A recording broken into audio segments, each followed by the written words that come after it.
오늘 말씀은 스가랴 5장입니다. 날아가는 두루마리라는 주제로 말씀을 전하겠습니다. 본문은 6번째 환상으로 날아가는 두루마리입니다. 지난 환상에서도 그러했듯이 이번에도 하나님은 물으셨습니다. 2절, 내가 무엇을 보느냐 라고 말입니다. 사람은 보는 대로 살게 됩니다. 보는 대로 생각하고 보는 대로 행동하고 보는 대로 움직입니다. 그래서 무엇을 보느냐가 중요할 수밖에 없죠.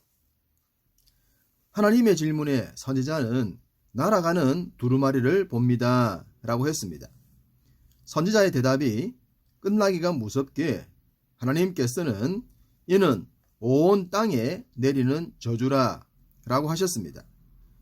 우선 여기까지의 말씀을 보더라도 내용이 그렇게 긍정적으로 보이지 않습니다.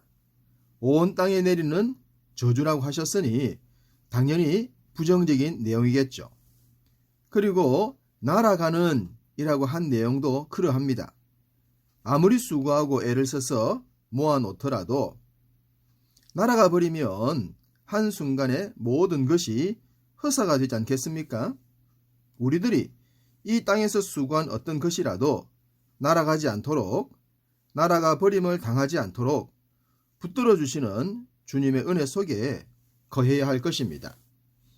3절, 도둑질하는 자는 그 이쪽 글대로 끊어지고 맹세하는 자는 그 저쪽 글대로 끊어지리라. 두루마리의 이쪽과 저쪽에 글이 있었습니다. 물론 두루마리 전체에 글이 있었겠지만 특별히 양쪽 끝까지 글이 있었다는 말씀입니다. 양쪽 끝의 내용은 도둑질과 맹세였습니다. 하나님의 백성으로 불림을 받았지만 세상 사람들처럼 살았던 삶을 상징적으로 보여주는 단어들입니다. 성경은 사탄을 도둑질하는 자로 기록하고 있습니다. 요한복음 10장 10절, 도둑이 오는 것은 도둑질하고 죽이고 멸망시키려는 것뿐이요 내가 온 것은 양으로 생명을 얻게 하고 더 풍성히 얻게 하려는 것이라. 참 목자이신 주님과 도둑인 사탄에 대한 말씀이지 않습니까? 사탄은 언제나 도둑처럼 행동합니다. 에덴 동산에서부터 하나님의 말씀을 도둑질했습니다. 그리고 하나님의 모든 축복을 도둑질합니다. 우리에게 주어진 좋은 것들을 사탄은 그냥 두지 않습니다. 또한 사탄은 사람들의 마음속에 탐욕을 심었습니다. 그래서 사람들은 자신이 갖지 못한 것을 남들이 가지고 있으면 뺏으려 합니다. 그것의 절정을 보여주는 것이 제국주의지 않겠습니까? 한두 개를 뺏는 것이 아니라 전부를 뺏겠다는 것이 제국주의입니다. 그런데 믿는 자들조차 이 미혹에 빠지고 만 것입니다. 그래서 하나님은 사탄의 미혹에 빠져 훔치고 뺏어가는 도둑질을 심판하겠다고 하신 것입니다. 또한 맹세, 곧 거짓 맹세와 이루지 못할 맹세를 남발하는 자들도 심판하시겠다고 하셨습니다. 거짓 맹세 또한 사탄의 전유물입니다. 주님께서 40일 금식 기도하신 후에 사탄에 받았던 유혹들이 이것과 연관이 있습니다. 사탄은 자신의 말을 들으면 필요한 모든 것을 주겠다고 했습니다.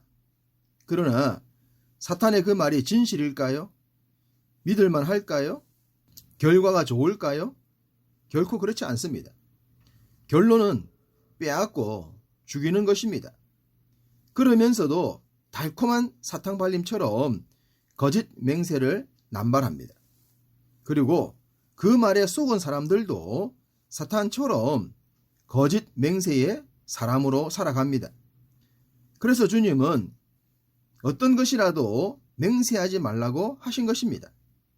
지킬 수 있는 것은 지키고 그러지 못할 것은 아니다 라는 삶을 살라고 하셨습니다. 그럼에도 불구하고 당시 이스라엘 백성들은 거짓 맹세로 할례받지 않은 자들처럼 살았던 것입니다. 이런 자들을 향해 하나님은 분명하게 심판하시겠다고 하십니다.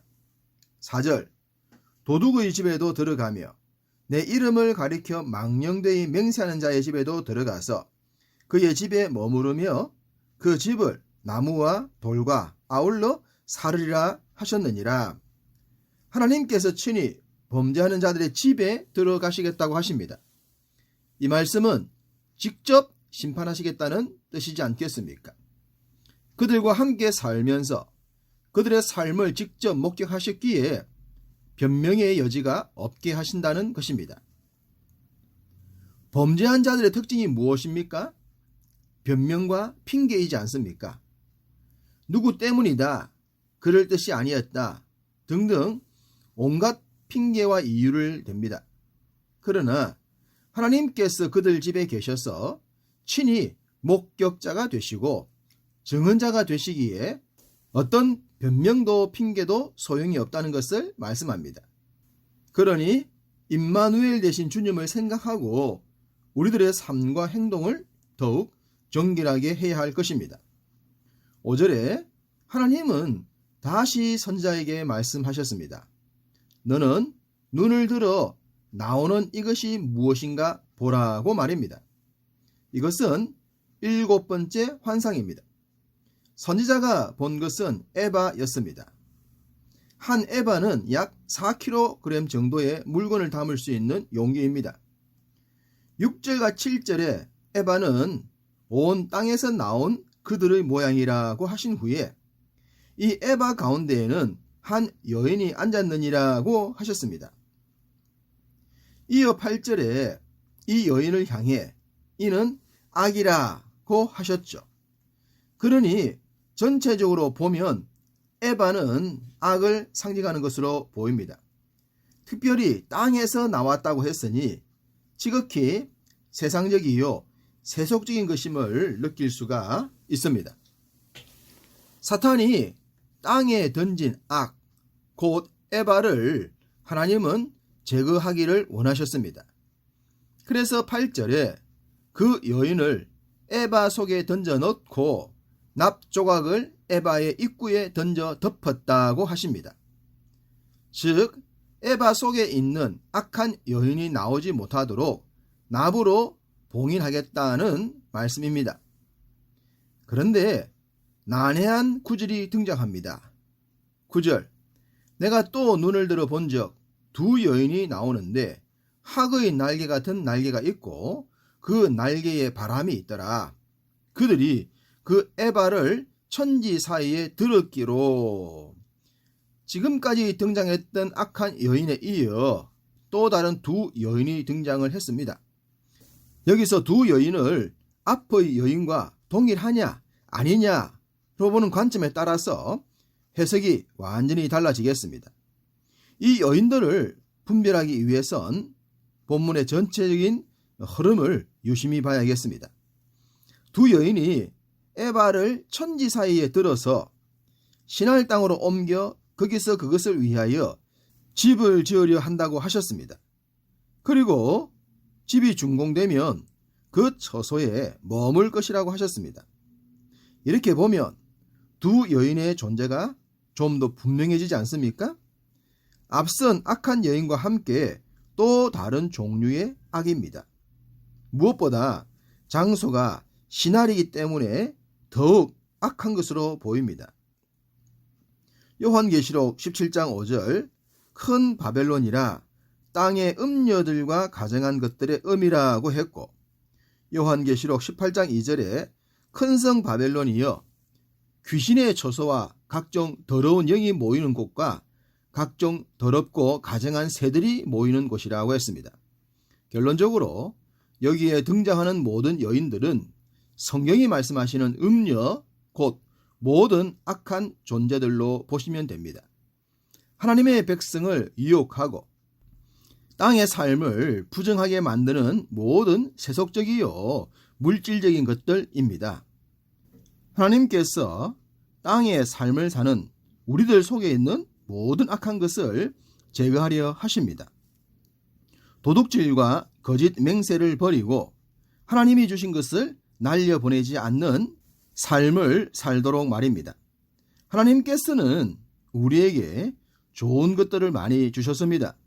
그리고 또 주실 것입니다. 그 모든 것을 누리고 나누고 이어주기 위해서는 세상 것에 마음을 빼앗기지 않아야 합니다. 오늘도 세상 속에 살되 세상과 다른 삶을 통해 진정한 복의 사람, 축복의 통로가 되시기를 주님의 이름으로 축복합니다.